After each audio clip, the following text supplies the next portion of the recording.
Hello and welcome to my very first video on my channel, So Sweet Samuel. My name's Lindsay and I'm coming to you from Southend-on-Sea in Essex.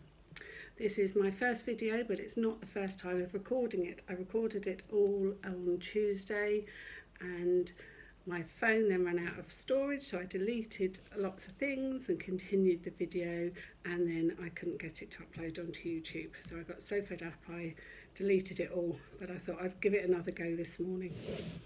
So this video is going to be all about my knitting, sewing and crafting life. So a little bit about myself. As I said, my name's Lindsay and I am a freelance primary school teacher working from home, and I enjoy every craft going. I'm a bit of a magpie. If I see a craft and I like the look of it, I want to give it a go. I've been knitting since I was a very young child. My mum used to have a wool shop, so I used to go in there and help out as a Saturday job. But I was very good at creating buttonholes when you didn't need buttonholes, and also decreasing, so my work ended up like a triangle, and then increasing it, but I didn't know how I did any of those things, so I wasn't very good.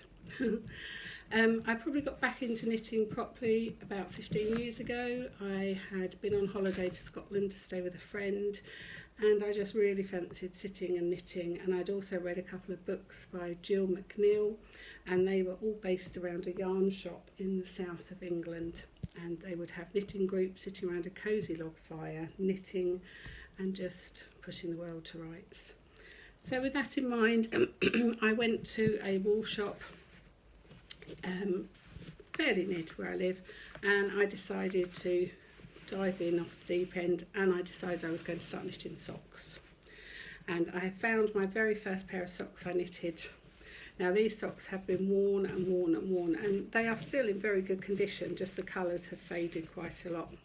They are just a perfectly plain vanilla sock, as you can see, but the colours are absolutely beautiful. They really are lovely. There's pinks and purples and lemons and greens and creams, and I loved knitting these because every few rows you were getting a change of colour, and it was a self-patterning sock, and it was just really nice to knit. The heel and flap and gusset are all just very basic. It is literally just a basic vanilla sock. So it was a knit slip heel, and but they are beautiful. I mean, they have been worn a lot, but the actual yarn has not worn out at all, and it is just an acrylic yarn. It is nothing special, and I've wanted to re-knit these for many years, and I haven't been able to find any yarn to re-knit them.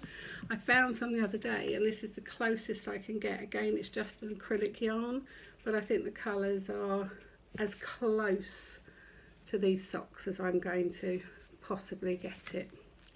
So they're not exactly the same, but I think they are as close as I'm going to get. So I'm going to have a go at knitting those again. Because it is a very heavy self-patterning yarn, I think I'm just going to knit a vanilla sock, so it'll probably be a car sock to knit. I really got back into knitting socks over lockdown because I'd been watching a fantastic YouTuber called Paula, and she's from Stitch by Mrs D, and she knits lots of beautiful, beautiful socks, and she knits socks with patterns. I think she sometimes does vanilla socks. Actually, I don't think she does. Oh, for her husband she does vanilla socks, but all her socks that she makes are beautifully patterned socks. So the first pair of socks I'm going to show you that are on the needles at the moment. The pattern is by Bex Normans, or Bex Creates. She's also part of Bird Street Yarns, and these socks are the Holly Crown sock, and it's a really pretty pattern. There's a 12-row repeat, but it's a really simple, pretty pattern. So that's the front of the sock.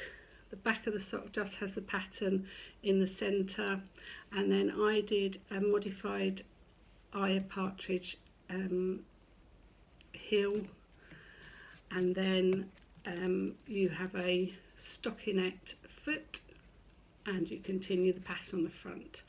So this pattern is called the Holly Crown pattern, and the yarn I'm using, I'm just looking for the little ticket thing, the yarn is by I believe it's by Leif, no it's not, it's by Green Lambkin Yarns. I can't find it now, and it is called All Is Bright. But this is the yarn, and it's absolutely beautiful. It's got stellina in it, so it's got a nice sparkle. I'm not sure if you can see the sparkle there, but the colours that you're seeing are quite true to life. So you've got pinks and purples and blues and greens, and it is beautiful. And it reminds me of a tin of Quality Street when you used to get them in the wrappers, the shiny wrappers. This yarn and the pattern were made to go together. So Bex Norman created the pattern to actually go with this yarn, and this yarn is from Green Lambkin Yarns. And it's called All Is Bright, so that's beautiful. The next pair of socks I have on the go at the moment is just a vanilla pair of socks. I knitted my husband at Christmas. He's a plasterer, so where he works is very cold. So he wanted a pair of socks. So I knitted him a pair of socks, and he wanted a perfectly plain pair of socks. So I got some like beigey coloured yarn from West Yorkshire Spinners, and when it arrived I had made a mistake and I'd ordered double knitting yarn. So I had to get more of it in order to make the socks. Now when the socks were finished, they were rather large.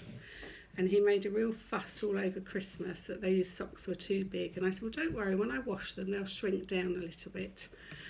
Well, he put the socks in the laundry bin, and I didn't know they were in the laundry bin. And I put a pile of washing on. And when I took the washing out of the machine, there were these beautiful, expensive, hand-knitted socks that were no longer too big for him. They were now sort of this size, and they were felted, and well, they went in the bin. They didn't fit anybody. So although I was upset because they were very expensive to make, I enjoyed making them, and he agreed this time to have a patterned pair of socks in 4-ply. So I got this yarn from sorry, this is the label, and I started these on Sunday morning in the car just for some car knitting. So I cast on 64 stitches. I'm using 2.75 needles for him. I did 12 rows of rib, and then I've just started the leg. Oh, actually, and I've just started the heel flap. So I'm doing the eye of partridge heel for him. He tried them on when I was about here, and they do fit, so that's fine. So they're really nice. My socks, my holly crown socks, I don't know how many stitches I had on them actually, but they're on 2.5 needles, and I'm not sure how many stitches I had on there. That was useless, wasn't it? But these, I don't know whether I'm going to keep these just purely for car knitting, or whether I will just finish these off and get these off the needles. My sister gave me this ball of yarn. It is a acrylic yarn by Stylecraft, Head Over Heels. And I'm going to knit her the holly crown socks in these as well. There's no sparkle in these, but very similar colours really. So I thought that would be quite nice to make for her. The next thing I've been doing is, as I said at the beginning, I enjoy all crafts. So I've started doing some embroidery. I've always done cross stitch, but I decided to do some embroidery. And over lockdown I discovered a website called Stitchy Doodles, and she does lots of stitch alongs that you can join in with, or you can just buy and do your own thing. And I've got quite a few on the go, but I haven't quite finished them yet. Well, in October I saw they were advertising a stitch along advent calendar, so I bought one for myself and one for my friend.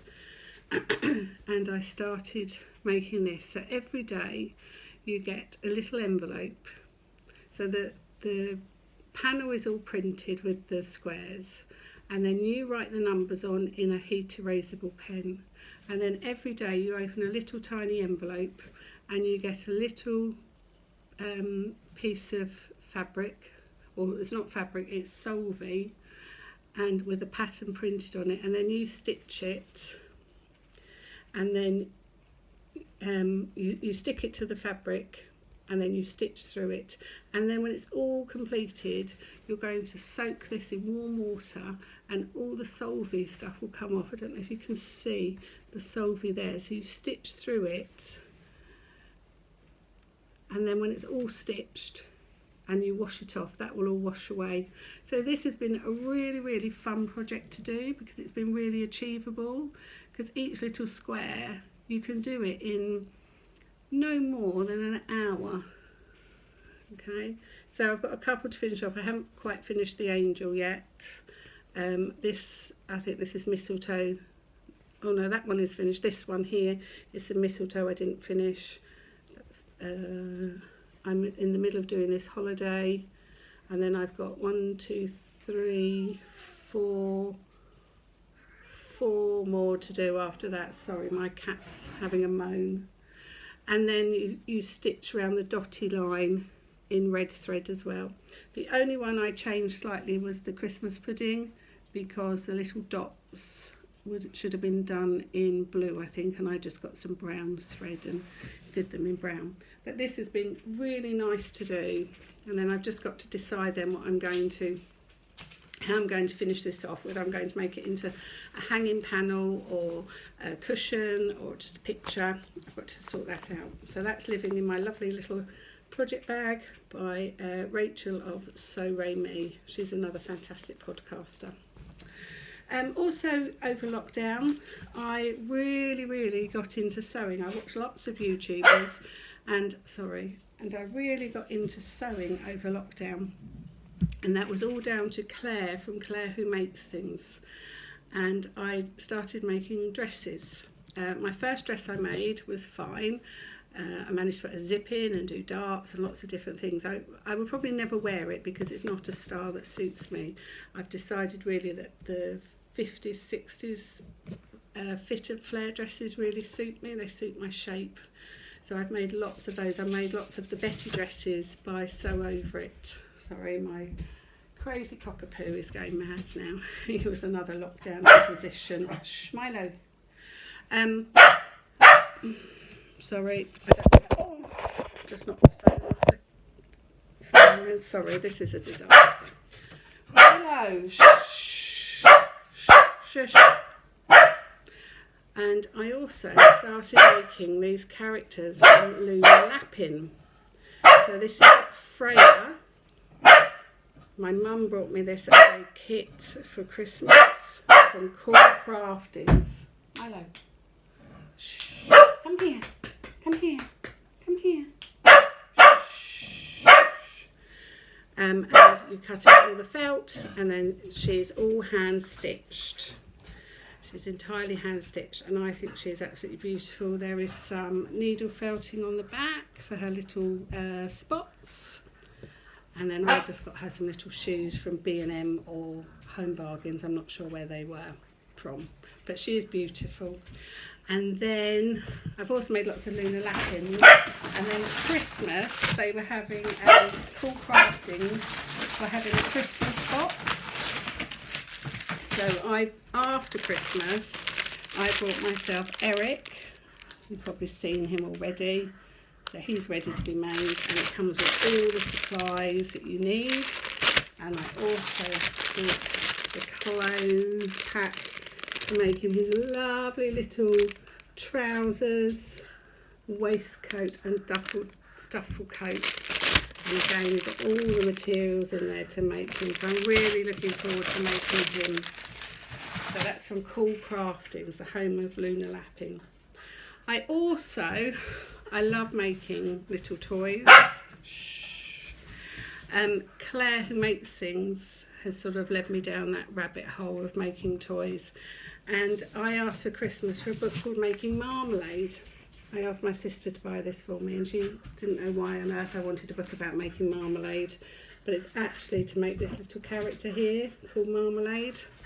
So I've made my first one, and I'm going to call her Tulip, and she is so cute. She's got a little fluffy tail, and she is really cute.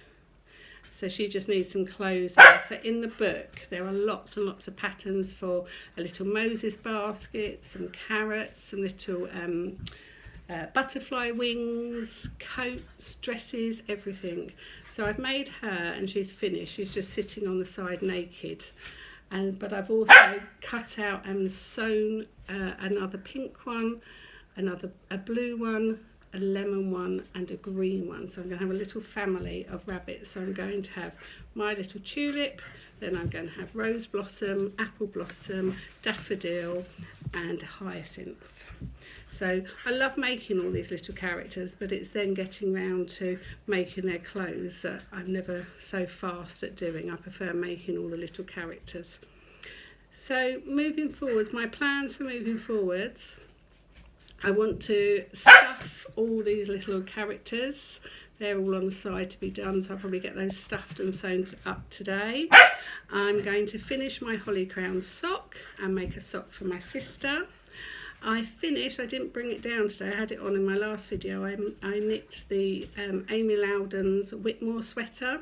I knit that before Christmas, and I finished it on Saturday night, about 10:30 at night. I finished that because I wanted to wear it out on Sunday. And I bought more yarn to knit another one. So next time I come on, I will show you my progress on my Whitmore sweater, but that's a beautiful sweater. And I do want to start making Eric. I've had Eric since the new year, and I now want to start making him. So I'm really excited to make him. So this video is a lot shorter than my first attempt at doing this, but it's also been interrupted by this crazy 18-month-old cockapoo who is lovely, and I would not be without him, but he is like another child. So I hope this video is okay. I've been thinking about doing these videos for quite a long time, and I love watching the YouTubers that I watch. I watch Claire, who makes things, Stitched by Mrs D Paula, Rachel from So Ray Me, Gaynor from Tales from Cuckoo Land, Sandy from By the Lakeside, and Claire and Paula in particular have brought me so much comfort and happiness over lockdown. I've never met them, but I think of them as friends because they've really virtually supported me. So I hope that maybe I can do the same for other people. This video is obviously not going to be wonderful, so please bear with me, and hopefully they will get better in time. Okay, and hopefully I'll see you soon. Bye for now.